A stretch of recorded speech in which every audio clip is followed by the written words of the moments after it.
Olá, eu sou a Laura Bacelar. Eu presto vários serviços no mercado editorial.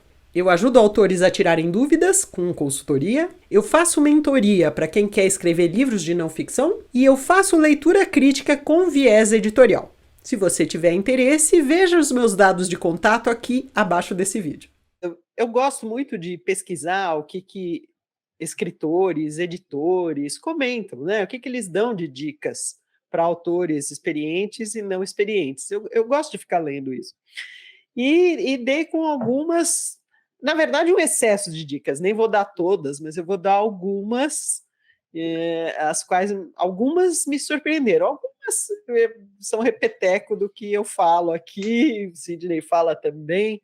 Sidney, achei um fulano que, por exemplo, diz que a principal coisa é fazer uma lista de e-mails. Aí, ó, é uma pessoa sensata. Esse é dos seus, né? Primeira coisa que você faz, lista de e-mails.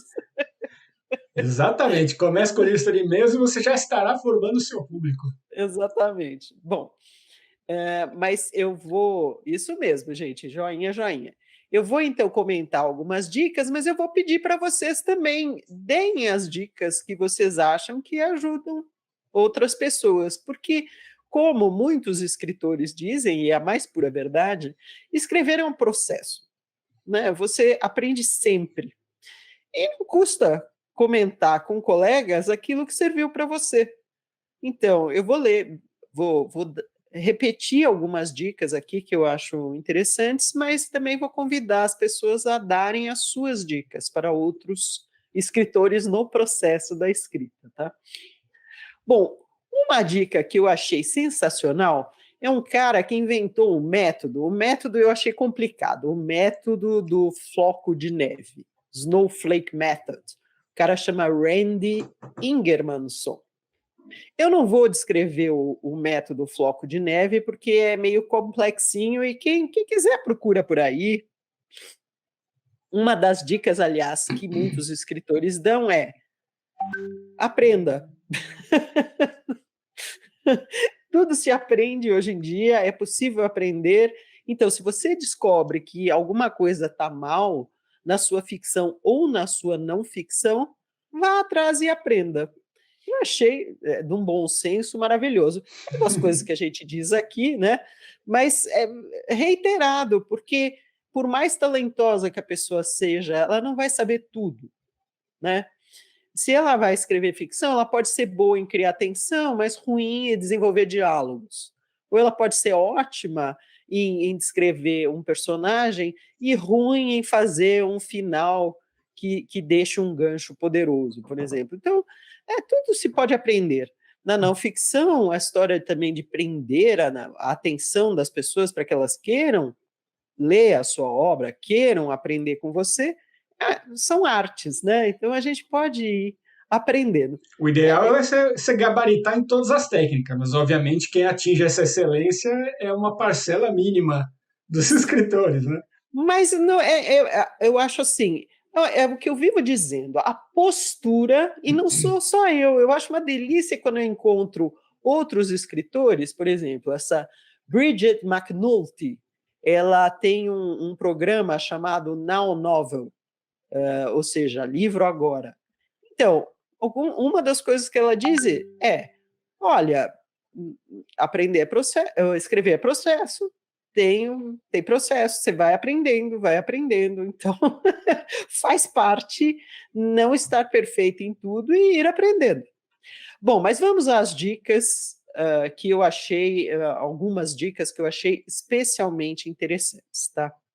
Então, a Lisa Kron, que é uma novelista e também dá workshops de escrita, ela lembra que escrever ficção, inclusive ficção, seja considerada ficção de alta literatura ou a ficção de entretenimento, tem todas aquelas coisas que você aprende, né? Como fazer o roteiro, como fazer as viradas, como fazer isso e aquilo. Mas que, na verdade, isso é o como. Mas a essência da história é o personagem. O que o personagem quer da vida? de verdade. O que o personagem quer da vida e o que é que está atrapalhando esse personagem para conseguir o que quer da vida.